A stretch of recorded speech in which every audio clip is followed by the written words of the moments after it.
Sometimes a show can give off the wrong impression. In the case of the show I'm reviewing this week, it gave off the impression that it was a simple ripoff of another popular work. Basic idea of humanity living in walled cities due to the threat of a race of monsters is fairly similar to Attack on Titan. The problem is further compounded due to the fact that this series was made by the studio behind the anime adaptation of Attack on Titan as well. After having viewed Kabaneri of the Iron Fortress, I have to say that the show is much more than an Attack on Titan clone. However, just because it managed to exceed expectations in this regard doesn't necessarily mean that the show was great. I'm Banana Owens, and this is an Otaku Youth Anime Review.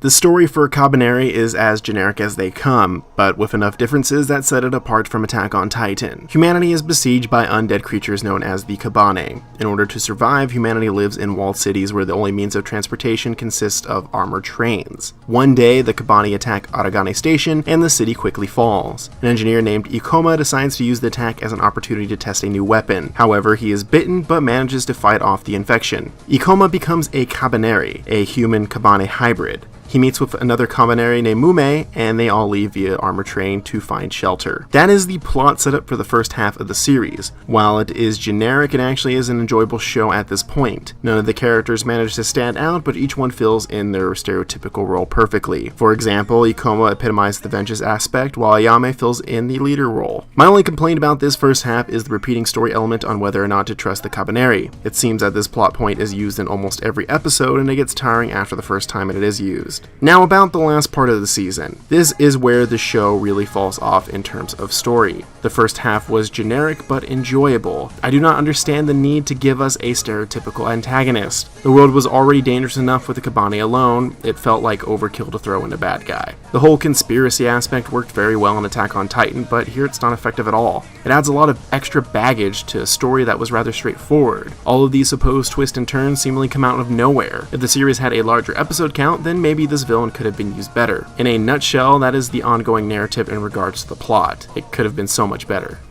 While the story may be lacking, the animation of this series is phenomenal. The designs of the characters harken back to a past era of anime. It's refreshing to see a bit of a throwback in this current age of anime. As for the design aesthetic, this series does not disappoint either. The steampunk vibe gives this show a rather unique look. The steam guns, the trains, and the general look of the city all present a steampunk feudal Japan. As for the animation itself, it is great. The characters all move with a sense of fluidity. The first fight scene with Mume is one of the best of the series. Her martial arts prowess and cocky attitude make this fight stand out. Even towards the end of the series, the ridiculous action is animated very well at all times. The sound design is just as great as the animation. While there are no standout vocal performances, each actor carries their character well. The soundtrack for this series is an absolute revelation though. Hiroyuki Sawano nails another great soundtrack. The soundtrack is equal parts depressing and triumphant. The main theme that plays during some of the action scenes is also one of my favorites. Even the insert songs showcase this level of quality. The opening and the endings are so freaking good. It's rare for me to watch the opening and ending for every episode, but the high quality made it necessary for this series. Overall, the animation and sound carry the show. It's a shame that the story cannot live up to this presentation though.